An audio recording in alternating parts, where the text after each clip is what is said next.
out on this particular voyage.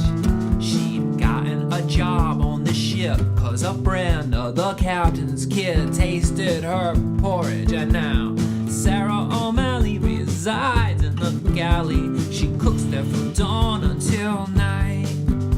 She cooks with her pots and her pans and her hands and her eyes. She cooks there till late in the night.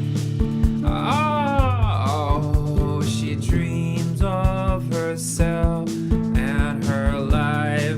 Oh, she cooks with her pots and her pans and her hands and her eyes. Now the captain was one of these Ahab types. He was a hard-willed, strong-willed, stubborn-willed man. He'd sink a ship before he'd change his mind. And one night on the boat, the captain had a dream. He dreamed he could turn ice into gold, and then he proved it with alchemy. On this peculiar night, the captain docked the ship on an island of ice. He told the crew, shovel with all your might. We're going to fill up the ship, we're going to fill it up high. While Sara O'Malley was warm in a galley, she was cooking and dreaming of gold.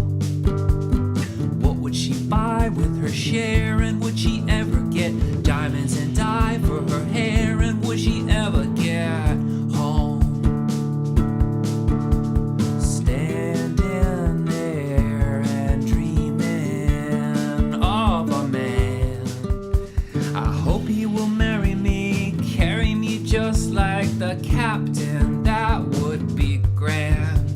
We'll live in a boat by the sea or ocean, no difference to me.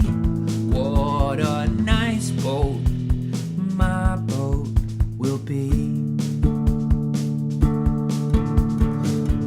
Now the shovels was as frozen as the ocean is deep, and the men had gloves, but they were threadbare, thin, and dime store cheap. They were thinking of their lives at sea and wondering, was it worth it to be at the whim of the wind and the captain grim? Would they finish before they'd freeze?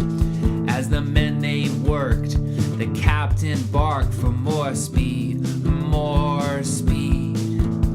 The wind coming down straight from the north, it must have felt like the minus of 100 degrees. The captain, he felt it too.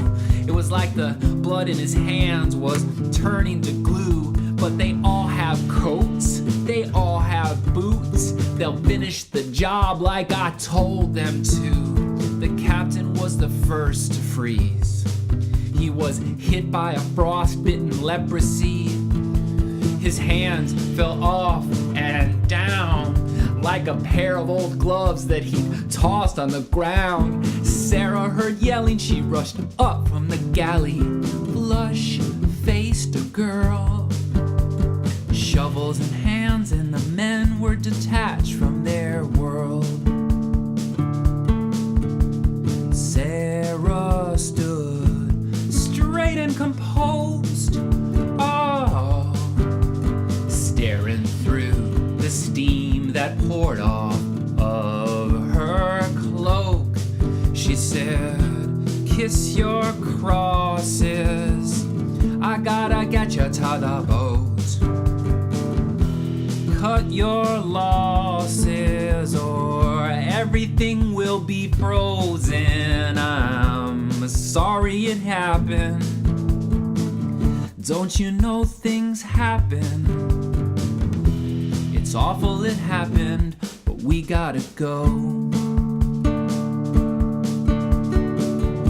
She gathered them up.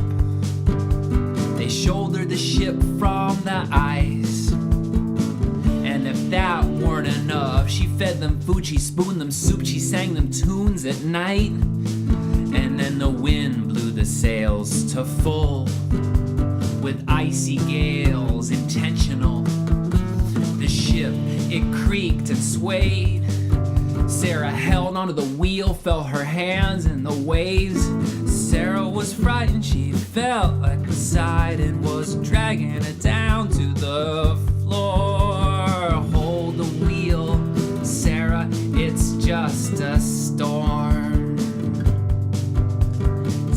Sara gal, this fairy tale will reach the shore. The sun it so soon will shine. Hold your breath, Sara, I have changed my mind.